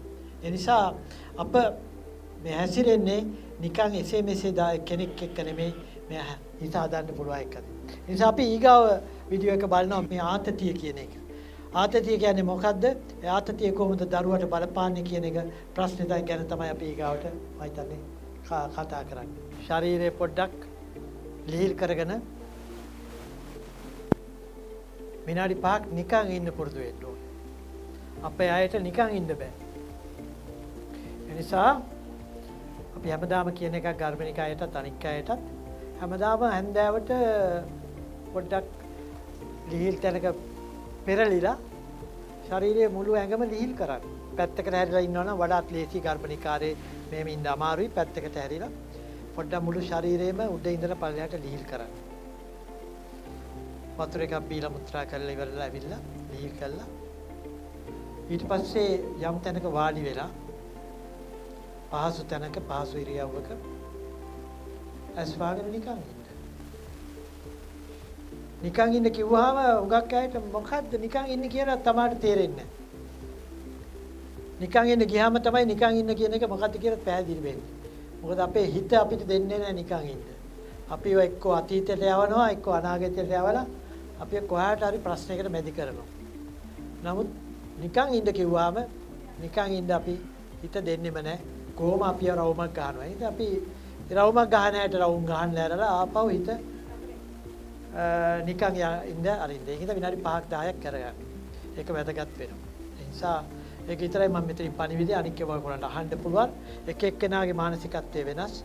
එක එක්කෙනාගේ සමියාගේ තියෙන සම්බන්ධතාවය වෙනස්. ඒ නිසා ඒවා අපි බැලන්ස් කරගන්න ඕනේ. නිසා පරිසරයත් එක්ක එකතු වෙන එක තමයි හුඟක් වැදගත්. ඒක නිසා තමයි විවාහ වුණායින් පස්සේ අපි පුළුවන් තරම් රූපවාහිනියේ බලනවා තමන්ට සුදුසු ඒවා විතර බලන්න. ඒක තමයි අපේ හතුරා වෙලා තියෙන්නේ දැන්. ඔය නිවුස් බලන්න යන්න එපා. මොකද අපිට තීරණ ගන්න බෑ, අපිට කරන්න දෙයක් නැහැ. අනවශ්‍ය නිවුස් බලන්නත් එපා. හිත රිදෙන හිත අපේ පල්ලෙහාට යවන ෆිල්ම් බලන්නත් එපා. ඔය රන් දෙපයේ ඒක අයින් කරලා දාන්න. ඒකෙන් පෞල් විනාශ වෙනවා පෙන්නන්නේ. ඊට වඩා හොඳ දෙයක් බලන්න තමන්ට සතුට දානවන hina වෙන දෙයක් බලන්න. විහිළු තහතු තියෙන එකක් බලන්න. හොඳ සින්දුවක් අහන්න ඒවා කරන්න. තෝරගන්න ඕනේ. දරුවන්ට වග කියනවා මේ හැම එකක් වගේ බලන්න. ඒ නිසා අපි තෝරගන්න ඕනේ. තමන් විතරක් සතුට වෙලා බෑ දරුවා සතුට කරන්න ඕනේ කියන එක මතක තියාගෙන ගුවන් විදුලියත් එහෙම අහන්න, රේඩියෝ ටීවී එකත් එහෙම බලන්න. පුවත්පත් වර්ජනය කරන්න. බලන්න යන්න එපා. හැම එකෙම තියෙන මරණ, මිනිමරු, දූෂණය, හිරකාරයන්ගේ වැඩ, රටේ ප්‍රශ්න ගැනයි තියෙන්නේ. ඒවා අපිට තෝරන් බේරුම් කරන්න අමාරුයි ගර්භණී කාලේදී. ඒ නිසා ඒවා අයින් කරලා දරුවා සතුටු වෙන විදිහට අපි වැඩ කරන්න. ඒක හරි අමාරු කාලයක් මේක. මොකද අපිට හැම පැත්තෙම පහර වදින කාලයක්. ඒ නිසා ඔබ සියලු දෙනාම ඒ අතින් ලොකු වගකීමක් රටට ඉටු කරන කාලයක්. ඒ වගකීමට අපි සහයෝගය දීමක් තමයි මේ DP Health වලින් කරන්නේ. ඒ සඳහා අවශ්‍ය තොරතුරු සපයනවා. හොඳ තොරතුරු, නිවැරදි තොරතුරු සපයන එක තමයි කරන්නේ. ඒකට සහයෝගය දීම පිළිබඳ නොමිලේ මේ සහයෝගය දීම පෙරව අපි කෘතඥ වෙන්න ඕන මේ DP Health වගේ ආයතන වලට. ඒ වගේ කාන්තා සංසදයේ සර්වෝදයක ඕගනයිස් කරන්න සූදානම් වෙලා මේ කණ්ඩායම් ලංකාව පුරා එකතු කිරීමට උත්සාහය දැරීම පිළිබඳ. ඒ නිසා ඒකත් අපි හිතලා අපි දැන් පොඩ්ඩක් බලමු දරුවෙක් ප්‍රසූතියට හැමදෙනාම යන්න ප්‍රසූතියට සූදානම් වෙන කාලයක් එනවනේ. ඒකට කොහොමද සූදානම් වෙන්නේ කියන එක ගැන පොඩ්ඩක් බලමු. අපි පැය එකමාරක් විතර ඔබත් එක්ක මේ අන්තිමට පෙන්වුවේ ප්‍රසූතියට සූදානම් වීමේදී කරන්න පුළුවන් සූදානම් වීම පිළිබඳ ලක්ෂණ කීපයකුත් සූදානම් වීමේදී එකතු කරගත්තු බඩු කීපයක් පිළිබඳවත් මේවට අමතරව සමානට උපදෙස් ලැබී ඔයගොල්ලන්ට මිඩ්වයිෆ්ලාගෙන් මේ හැම එකම අත්‍යවශ්‍යයි කියන්නේ. නමුත් රෝහලෙන් රෝහලට ඉස්පිරිතාලෙන් ඉස්පිරිතාලෙට මිඩ්වයිෆ්ලාගෙන් මිඩ්වයිෆ්ලාට වෙනස් වෙනවා. මේ රජයෙන් නියම කරලා තියෙන දේවල්. නමුත් නියමයක් නෙමෙයි. Tamanට පුළුවන් විදිහට ඒවා හරි ගස්ස ගන්න ඕනේ. නමුත් ලිහිල් දේවල්, කපු දේවල්, ඒ වගේ දේවල් තමයි අපි පාවිච්චි කරන්නේ. තමන්ගේ අම්මලා එහෙම හුඟක් වේවට කියා දෙයි. ඒ නිසා ඒ සියලු දේවල් සූදානම් කරගත්තා. විතර නෙමෙයි දරු ප්‍රසූතියට ලං වෙනකොට තමාට ඇති වෙන ලක්ෂණ ගැන දැනගන්න ඕනේ. ඊළඟට අසාමාන්‍ය ලක්ෂණ ගැන දැනගන්න ඕනේ. මොන වෙලාවටද ඉස්පිරිතාලේ යන්නේ ගැන මේ දවස්වල වාහන හොයාගන්න බැරි වෙනවා. තව ඉදිරියට මේ ප්‍රශ්න වැඩි වෙනවා. ඒ නිසා අපි ඒවා සූදානමින් ඉන්න වෙනවා. මොකද පෙට්‍රල් ඩීසල් අඩු වෙන කාලයක් එයි. එතකොට යන්න වෙන ක්‍රමයක්වත් සූදානම් කරගන්න ඕනේ. රෝහලට කිට්ටු ගෙදරක ඒ දවස් කිහිපයකට ගිහිල්ලා පදිංචි වෙන්නත් එහෙම නැත්නම් යාළුවගේ ගෙදරට වෙලා ඉන්නත් වෙයි. ඒ නිසා අපිට ලොකු අභියෝග රාශියක් එක්ක තමයි මේ කාලේදී මේ දරු ප්‍රසූතියට සූදානම්. බය කරනවා නෙමෙයි. නමුත් ලංකාවේ දැන් හැම පැත්තකම රෝහලක් තියෙනවා උදව් කරන්න පුළුවන්. මේ ඇම්බියුලන්ස් සර්විස් එකක් තියෙනවා. ඒ නිසා දැන් මේ අවුරුදු 25කට තිබුණා වගේ නෙමෙයි අපි එක්තරා විදියක ඉහළ මට්ටමක ඉන්නේ. ලංකාවත් මාතෘ ආරක්ෂාව සම්බන්ධයෙන් තවමත් අපි ඉහළ හොඳ තත්ත්වයක ඉන්නේ. ඒ නිසා බය වෙන්නට එපා. ඔබට සියලු ආරක්ෂාව ලැබෙයි කියලා අපි බලාපොරොත්තු වෙනවා. තව වීඩියෝස් කීපයක් තියෙනවා බබා හම්බුනන් පස්සේ බලා ගන්න ක්‍රමය ගැන. මම ඒ ගැන පෙන්නන්නේ නැහැ. මොකද ඒක බබාගේ හම්බුනන් පස්සේ කරන දෙයක්. ඊළඟට ව්‍යායාම පිළිබඳ තව වීඩියෝ එකක් තියෙනවා. ප්‍රසූතියට පෙර සහ පසුව කළ යුතු. ඒවත් ඔබට ගිහින් බලන්න පුළුවන්. මොකද කරුණු හුඟක් කියා දෙනකොට අමතකත් වෙනවා. අනික මේ එපත් වෙනවා. නමුත් දැනුත් එපා වෙලා ඇති සමහර වෙලාවට. නමුත් මේ කරුණ වලින් සෑහෙන ප්‍රමාණයක් ඔයගොල්ලන්ගේ හිත වලට යන්නට ඇති. අවස්ථාවකට කවුරුත් ප්‍රශ්න ඇහුවේ නැහැ. නමුත් ඔයගොල්ලන්ට ප්‍රශ්න අහන්න පුළුවන් නම් දැන් අවස්ථාව තියෙනවා. මොකද අපි තව කීපේ විනාඩි කීපයකින් වැඩසටහන මගේ කොටස මම නවත්තනවා. ඒ නිසා ඔබට යම් ප්‍රශ්නයක් තියෙනවා නම් මේ වෙලාව විනාඩි 5-10ක් දෙන්නම්. ඔබට ඒ ප්‍රශ්න අහලා निराකරණය කරන්න. මේ ඔක්කොම පළවෙනි බබා හම්බෙන්නේ නැහැද? ඔක්කොම පළවෙනි බබා හම්බෙන්නේ නැහැද? මේ ඔක්කොම පළවෙනි බබා හම්බෙන්නේ නැහැද? ඔයා කිව්වේ නෑ. දෙවෙනියා. පළවෙනි එක කියලා නෝමල්ද හම්බුනේ? සීස කරා. දැන් මේ පාර දන්නේ නැහැ. ඊ පාරයි සීස කරේ. ඈ? ප්‍රෙෂර් වැඩි වෙලා සීස කරා. මේ පාර ප්‍රෙෂර් හොඳයි. එහෙනම් මේ පාර ගිය පාර බබාගේ බර කීයද? උපදිනකොට. හා? 3.600යි. ටිකක් වැඩි නේද? දියවැඩියක් තිබුණාද? දියවැඩිය නැහැ. ඒ නිසා ගිය පාර හේතු දෙකක් නිසා සීස කරන්න ඇති. එක බබා ලොකු නිසා, දෙවෙනි එක ප්‍රෙෂර් ටිකක් මේ පාර බබාගේ බර කීයද දැන්? දන්නේ නැහැ. බබා පොඩි සාමාන්‍ය ප්‍රමාණයද? දැන් මාස 6යි කිව්වනේ. තාම දන්නේ නැහැ හරියට. ප්‍රෙෂර් නැහැ දැන්. තාම. එන්න ඉඩ තියෙනවා. තාම. දැනට නැහැ. දැන් පරිස්සම් වෙලා ඉන්න. දැන් නෝමල් හම්බෙන්න පුළුවන් වෙයි කියලා හිතනවා. හරි. කතන්දරේ. එක සැරේ සීස කරයි කියලා දෙවෙනි සැරේ සීස කරන්න අනිවාර්ය නැහැ.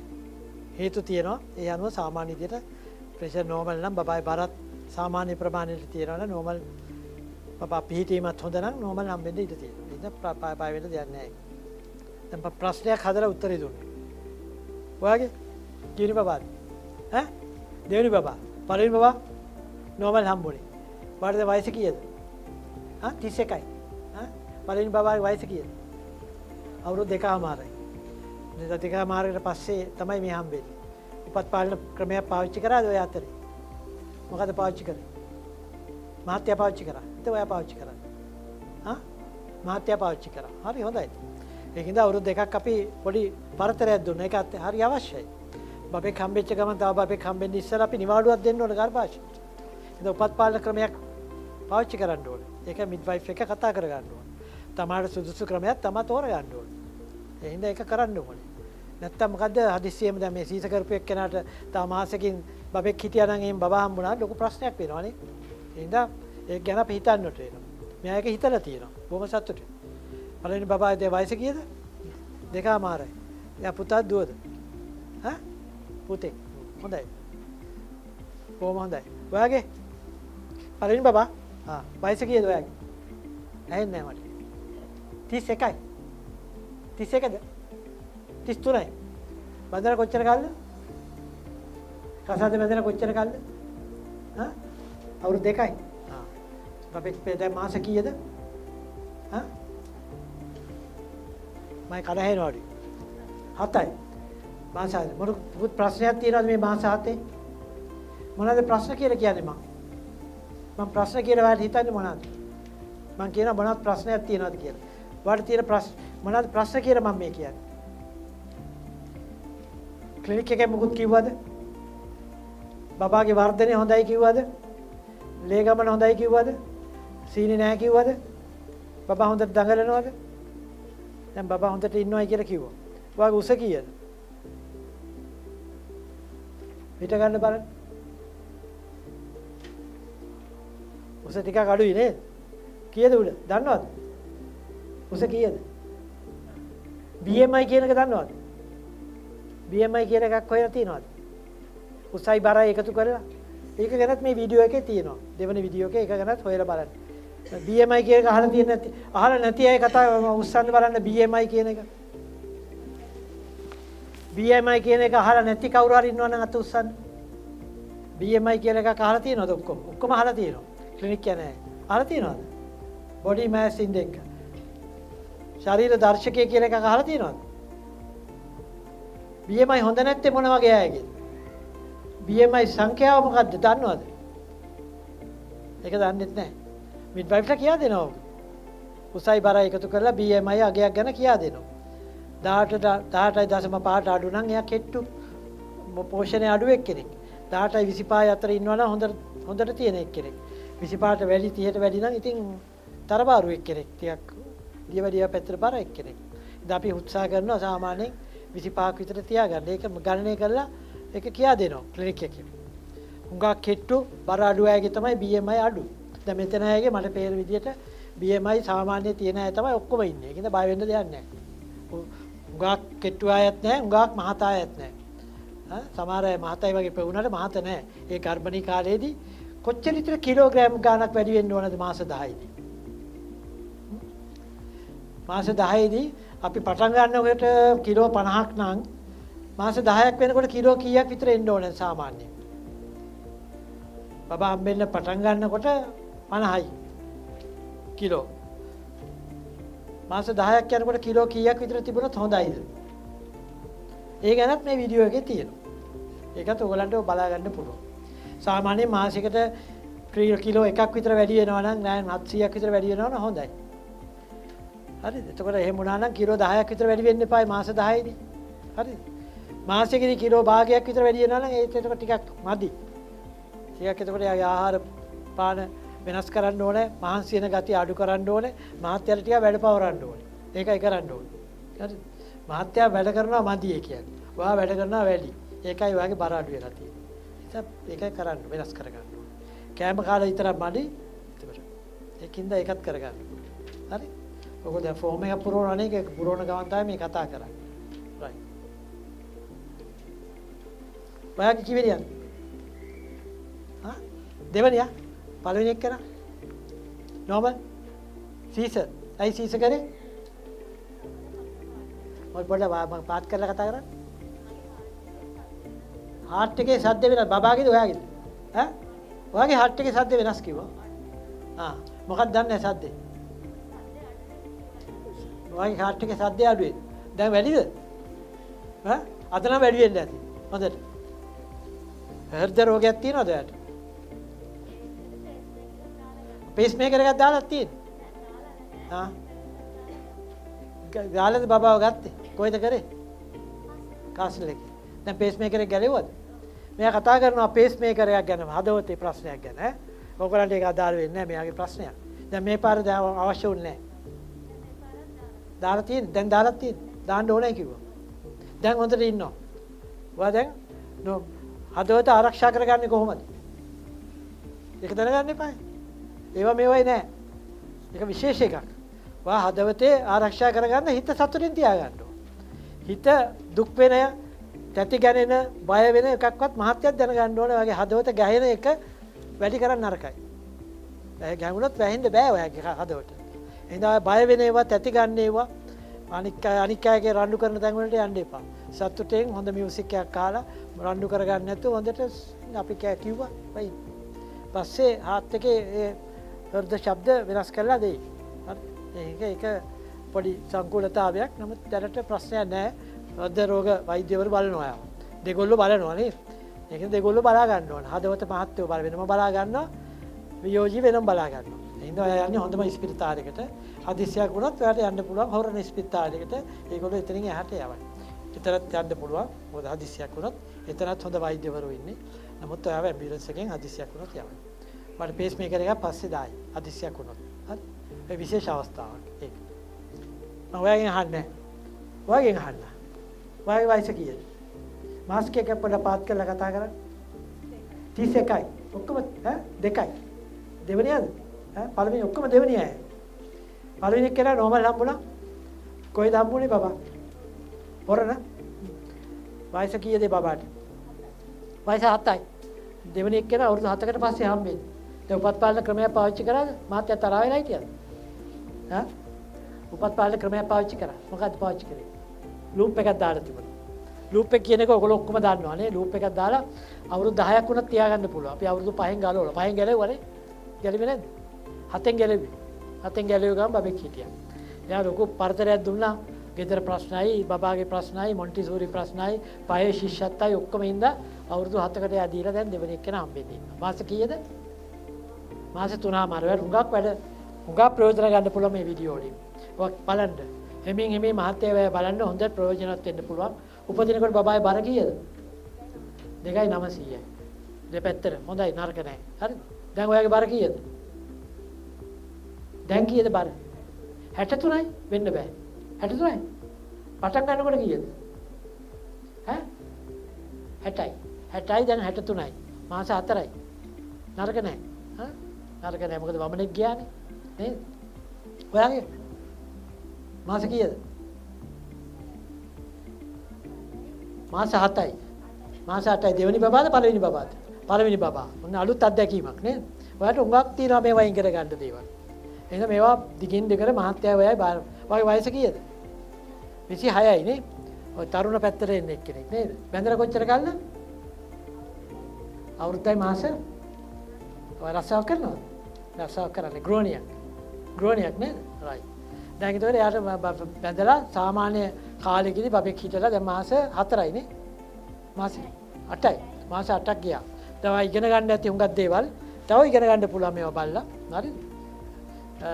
පරිස්සමෙන් රත්තරන් දාගෙන යන්න ඕනේ පාරේ යනකොට. හරිද? කවුරු බෙල්ලේ ගලවගෙන යන්න පුළුවන්. ඒකෙන් පරිස්සම් වෙන්න ඕනේ. දැන් දැක්කනේ පාරේ ඉවයි පරිස්සම් වෙන්න.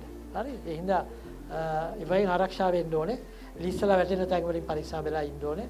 හිත හොඳට තියාගන්න කන බොනේව හොඳට ඒ විදිහට කන්න හොඳට වතුර බොන්න. මෙයා පොඩ්ඩක් කෙට්ටුයි වගේ.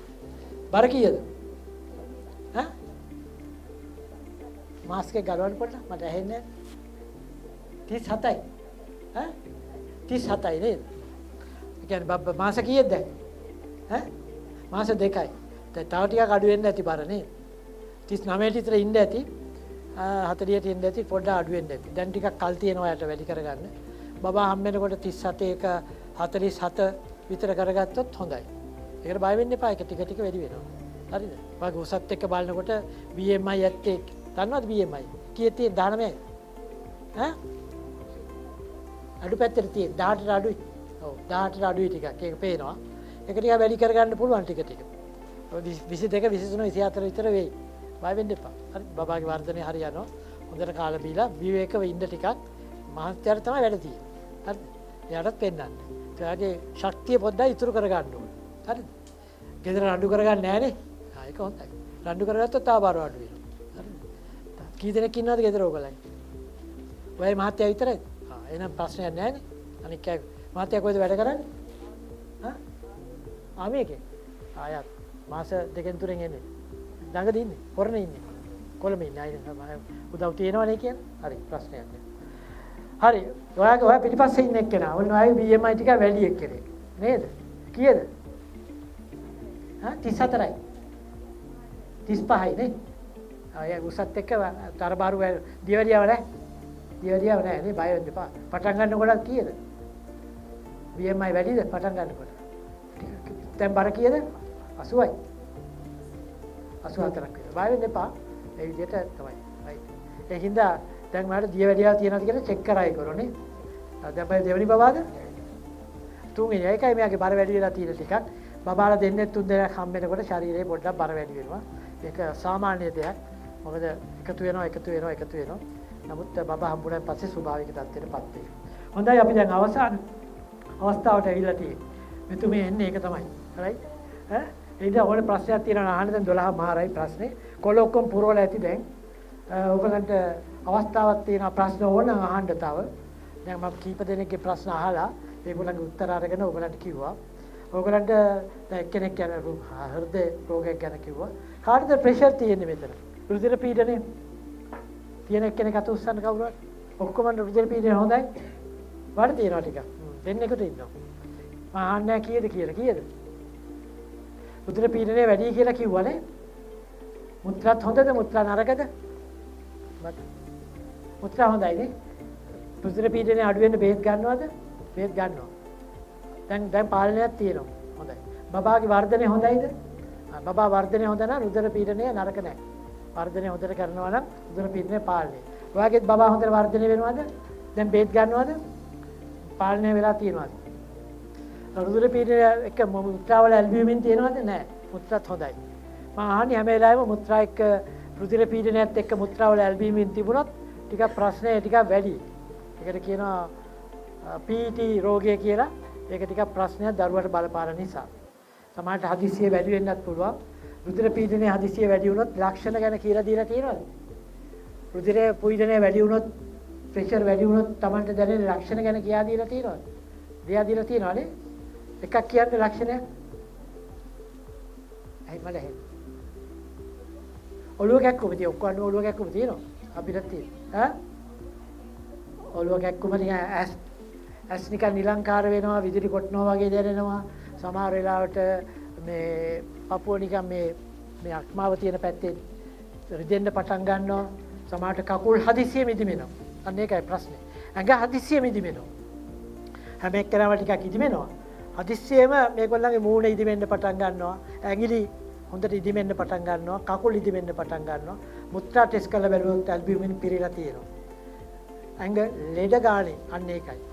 අසනීප ගතියක් දැනෙනවා. අන්න ඒක වැදගත්. ප්‍රෙෂර් තිබුණ එක්කෙනෙක්ගේ අසනීප ගතියක් දැනෙනොත් ට්‍රිප් එකක් ගිහිල්ලා වගේ ගානේ දැක්කොත් එක්ක කොරෝනා හැදිලා එක්ක වෙන ලෙඩක් හැදිලා නැත්තම් ප්‍රෙෂර් වැඩි වෙනවා. ඉතින් නිකන් ඉන්න එපා. ඇඟ ඉදිමුණොත් හදිස්සියෙම තේට්ටු ගතියක් දැනුනොත් ඒ වගේම ඇස් කලුවන් ගන්නවත් පපුව මේක බබා දඟලනවා දුනොත් රෝහලට යන්න. හරි නිකන් ඉන්න එපා මිඩ්වයිෆ්ට කෝල් එකක් දීලා. මේ ඔක්කොම මිඩ්වයිෆ්ලාගේ නම්බර් එක ලියාගෙන ඉන්නවද? ටෙලිෆෝන් නම්බර එක. ටෙලිෆෝන් එක නම්බරේ ලියාගෙන ඉන්න.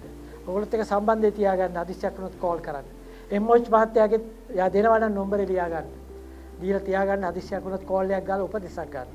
ඒක හරි වැදගත්. sannivedanaye දියුණුවේ මේ දවස්වල. ඒ නිසා උපදෙසක් ගන්න පුළුවන් වචනය දෙකෙන් ඒකින්ද ඒ සම්බන්ධතාවයන් තියාගන්න. හරිද? තමා දැන උගත් එක්කෙනෙකුට තමන්ගේ නම්බරේ ලියාගන්න. තමාර අම්මලා තාත්තලා ඉන්නවා දැන උගත්. ඒගොල්ලෝ මේ වගේ දන්නවා. අඳුරන වෛද්‍යවරු මිඩ්වයිෆ්ලා ඉන්න පුළුවන්. ඒගොල්ලෝ නම්බරේ ලියාගන්න. උදව් අරගන්න පුළුවන් ඒ වෙලාවට. ඒ උදව් අරගත්තොත් හොඳයි. මම මතකයි මා කේතුමතියේ වැඩ කරන කාලේ 2000 කාලේ මම හිතන්නේ 1986 2000 තමයි එළියට ආවේ 1990 ගණන් වල හොරණින් උඟා ලෙඩ වෙනවා ට්‍රාන්ස්ෆර් කරනවා උඟා කමාරු වෙලා ලෙඩ වෙනවා සමහර අය මරණයට පවපත් වෙනවා ඒ කාලේ මේ අවුරුදු 28කට විතර ඉස්සෙල්ලා හරිද ට්‍රාන්ස්පෝර්ට් නැහැ සමහරට ඇම්බියුලන්ස් නැහැ පරක්කු වෙලා ලෙඩ වෙන්නේ නැහැ ස්පිරිතාලට හොරණ විතරයි ස්පිරිතාලයක් තියෙන වටේ රෝහල් එකක්වත් නැහැ මිඩ්වයිෆ් විතරයි ඉන්නේ එක්කෙනා ඉන්නේ 5000කට. දැන් මිඩ්වයිෆ්ලා 17000ක් විතර ඉන්නවා ලංකාවේ. හැම හොස්පිටල් එකකම දැන් වෛද්‍යවරු ඉන්නවා විශේෂඥ වෛද්‍යවරු ඉන්නවා. හුඟක් රෝහල් වල ලේප් රුධිර පහසුකම් තියෙනවා ඔපරේෂන් පහසුකම් තියෙනවා නිර්වන්දන වින්දන පහසුකම් තියෙනවා. හැම රෝහලකම ඇම්බියුලන්ස් එකක් තියෙනවා. හැම රෝහලකම ලොකු රෝහලකම වියෝජීලා ස්පෙෂලිස්ට්ලා දෙන්නෙක් ඉන්නවා. කවුරුත් නිවාඩු ගන්න නැහැ සතියන්තයේට. ඉස්සර ඒ කාලේ නිවාඩු ගත්තාම ලෙඩ ට්‍රාන්ස්ෆර් කරනවා. ඒ නිසා අපි පහසුයි දැන්. අපි තාමත් මව් මරණ උඟක් අඩුයි. ලක්ෂයකට 10යි මැරෙන්නේ ලංකාවේ. ඒ කාලේ ලක්ෂයකට 100 මැරුණා අපි ඉගෙන ගන්න කාලේ. දැන් ලක්ෂයකට 10යි. නමුත් අනාගතේ කොහොම වෙයිද දන්නේ තාමත් අපි ඉහළ තැනක ඉන්නේ. හින්දා අපි එක්තත්කින් අපේ සෞඛ්‍ය මාතෘ සෞඛ්‍ය අපි ඉහළ තැනක ඉන්නේ. මෙවැනි වැඩසටහන් වලින් තවත් ඔයගොල්ලන්ගේ දැනුම වැඩි කරනවා. මේ දැනුම වැඩි කරන්න ඔයගොල්ලෝ ඉගෙන ගත්ත අය. අඩු ගානේ O level පාස් කරපු අය. ඒ දැනුම වැඩි වෙන්න ඔයගොල්ලෝ තීරණ ගැනීම ඉක්මන් වෙනවා. හරි තීරණ හරි වෙලාවට ගත්තොත් එහෙම ප්‍රශ්න විසඳෙනවා. ඒ නිසා කල් යවන්නේ නැතුව හරි තීරණ ගැනීමට අවශ්‍ය දැනුම තමයි මේ අපි දෙන්නේ. මේ පහසු වැඩක් නෙමෙයි. මේ දැනුම ඔබට දෙන එක පහසු වැඩක් නෙවෙයි. ඒ පහසු දැනුම නෙවෙයි දෙන්නේ. ඔබට දැන් රෝහල් වලින් දැනුම හරි අඩුවෙන් ලැබෙන්නේ. මිඩ්වයිෆ්ලා හම්බෙන්නේ අඩුවෙන්. දොස්තරලා හම්බෙන්නේ අඩුවෙන්. රෙස්ට්‍රික්ටඩ් නැත්නම් පාලනය කරපු වාතාවරණයක ඉන්න නිසා. ඉතින් මෙවැනි දේවල් වලින් තව තවත් දැනුම දෙන්න ඕනේ. පොත් අපි පොත් නම් ලියලා තියෙන උගක් ඒවා කියවන්නත් පුළුවන්. ඉතින් ඒ වයින් ඒ දැනුම හරි ප්‍රයෝජනවත් වෙනවා. මොකද එක එක්කෙනාගේ ප්‍රශ්න වෙනස්. අපි පොදු එකක් මේ කියන්නේ. නමුත් එක එක්කෙනාගේ ප්‍රශ්න වලට ගත්තොත් හැම එකටම පොතක් ලියන්න පුළුවන්. දැන් මෙතුමේගේ ප්‍රශ්න ගැන පොතක් ලියන්න පුළුවන්. හරිද? ඒ වගේම ලේ අඩු අය හුඟක් ඉන්නවා ලංකාවේ 15-20ක් අඩු අය ලේ අඩුයි. ඉතින් ඒ ලේ අඩු අය ලේ ඉහළ දැමීම් දනා ගැනීම තමයි යකඩ පෙට්ටි දෙන්නේ. යකඩ සම්බන්ධ ආහාර දෙන්නේ. ඒක ලංකාවේ කරගන්න පුළුවන්. කොකුපණු බේත් හිටන් දෙනවා ඒකොල්ලන්ට. සමහර අය වැසිකිලි පාසු ගන්න නැතුව ඉන්න අය කොකුපණු බේත් දෙනවා. ඒ වයින් අපේ මාතෘ සංරක්ෂණය ආරක්ෂාව වැඩි කරගන්නවා. දරුවට ලොකු ප්‍රයෝජනයක් වෙනවා අම්මගේ ලේ. මොකද හදිස්සියේ ගර්භරි බබා හම්බුනන් පස්සේ අපි හම්බුනන් පස්සේ හැම එක්කෙනාම ලේ ලීටර් භාගයක් යනවාමයි. සීසකරොත් ලීටර් 3 කාලක් යනවා. බබා හම්බුනන් පස්සේ. අපි ඒකට සූදානම් වෙලා ඉන්න ඕනේ. ලීටර් භාගයක් බබා හම්බුනන් පස්සේ යනවා 500කට වඩා යනවා. සීසකරොත් 750ක් ලේ යනවා. එහෙම ගියාම මේ අපි දන්නවා තුවාලේ ලේ ටිකක් ගියාම කොච්චර අමාරුද කියලා. ඉතින් ඒකට සූදානම් වෙලා ඉන්න ඕනේ. ඒ නිසා ලේ ප්‍රතිශතය අපි හිමොග්ලොබින් 10කට කිට්ටු කරලා තියාගන්න ඕනේ. 7-8 තිබුණොත් ඒක ඉක්මනට අපි එක්කෝ ලේ වැඩෙන ආහාර දීලා, එක්කෝ විටමින් යකඩ දීලා, එක්කෝ රුධිර පාරවිලේන කළේ වයි එහෙට දාගන්න. හරි. ඒ වගේ සමාජයක තමයි අපේ ලෝකේ මිනිස්සු ජීවත් වෙන්නේ. අපේ රටේ ඒ අතින් තාම හොඳයි. මොන ප්‍රශ්න තිබුණත් අපි තාම අල්ලගෙන යනවා ඉදිරි වර්ෂ 10 තුන 15 තුන මොනවද කියලා අපි දන්නේ නැහැ. නමුත් අපි මේ අවස්ථාවට අපි දැනට කරගෙන යන ටික අපි මේ සාරෝදය ඒ වගේම DP Health වගේ ආයතන එකතු වෙලා කරන ක්‍රියාව ඉතාමත් වැදගත් වෙනවා මාතෘ සංරක්ෂණය. අපි වගේ වෛද්‍යවරුන්ට ටිකක් කාල වේලා තියෙනවා. අපි දැන් රිටායර් වෙලා ඉන්නේ. නමුත් අපේ දැනුම සෑහෙන්න තියෙනවා. රෝහල් 8ක වෛද්‍යවරයෙක් වශයෙන් විශේෂඥ වෛද්‍යවරයෙක් වශයෙන් වැඩ කරලා තියෙනවා. කොළඹ සහ අවට මම තමයි ලංකාවේ AIDS බබාව ගත්තේ. 1993 කාසල් රෝහලේ වැඩ කරන කාලේ AIDS හැදිච්ච පළවෙනි මව ප්‍රසූත කරේ මම. ඒ පිළිබඳ පොතක් ලියලා තියෙනවා. ඒ නිසා ඒ කාලේ දැන් වෙනස්. දැන් AIDS වලට බේතකුත් හොයාගත්තයි කිව්වා කියසුමානේ. ඒක ගණන් ගන්නෙ නැහැ. ඒ කාලේ මිනිස්සුන්ව එළියට දානවා. ඒ අම්මා රෝහලේ ඉඳද්දී මේ මහත්තයාට එන්න දුන්නේ නැහැ. කඩේකටවත් යන්න දුන්නේ නැහැ. එයාගේ විවාහ මැරේජ් ෆොටෝග්‍රාෆ් එක පත්තරේ දැම්මා. තරුණි පත්තරේ හරි නවලිය පත්තරේ හරි පත්තරේ. ඒ වගේ ලේබල් ඇලෙව්වා ඒගොල්ලන්ට. දැන් ඒව ගැන ගණන් ගන්නෙත් නෑ. දැන් කොරෝනා තිබුණා කියලා තේරෙන්න ගන්නේ නෑ. ඒ නිසා මේ ලේබල් ඇලෙවිලා ඉස්සර තිබුණා රෝග වලට. ඒවට බය. ඒක ඔක්කොම නැති වෙලා ගිහිල්ලා දැන් වෙන රෝග ඇවිල්ලා තියෙනවා. ඉතින් ඒ වයින් අපි ආරක්ෂා වෙමින් අපේ ශරීර සෞඛ්‍යයත් ආරක්ෂා වෙමින් ඔක්කොන්ට වඩා මනස එලින් තියාගන්න. මේ කාලේ කඩා වැටෙන්නේ මනස. උගාක් අයගේ කඩා වැටලා තියෙන මනස. ඒක හරියට තියාගන්නට අපි දවසට විනාඩි 15ක් විතර නිකන් ඉන්න ඕන. වාඩි වෙලා ඇස්වාගෙන නිකන් ඉන්න. වෙන මොකුත් කරන්න එපා. අර ගැන හිතන්නත් එපා, මේ ගැන හිතන්නත් එපා, නිකන් ඉන්න. නමුත් නිකන් ඉන්න බෑ කාටවත්. බලෙන් හරි නිකන් ඉන්න. හිතන දේවල් හිතෙන් අරින්න. හිතෙන් නැති දේවල් ගැනත් ඔය කල්පනා නිකන් ඉන්න. එතකොට නොදැනුවත්වම ඔබේ ස්ට්‍රෙස් හෝමෝන් අඩු වෙනවා. ආතති හෝමෝන් අඩු වෙනවා. ආතති හෝමෝන් අඩු වෙන්න ඒක දරුවට බලපානවා හොඳ පැත්තට.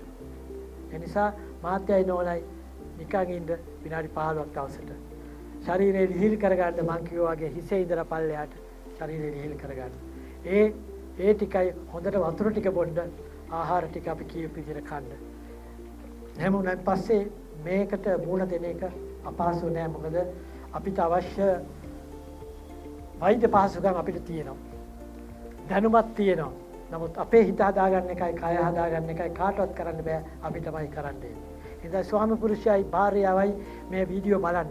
මේ බලලා වයින් තේරුම් අරගෙන මේකට එකතු වෙන්න කියලායි මම අවසාන වශයෙන් ඉල්ලන්නේ. දැන් වෙලාව 12 මාරයි. මම හිතන්නේ අපිට යන්න වෙලාව හරි. බොහොම ස්තුතියි ඔබ සියලු දෙනාට අපිත් එක්ක සම්බන්ධ වුණාට.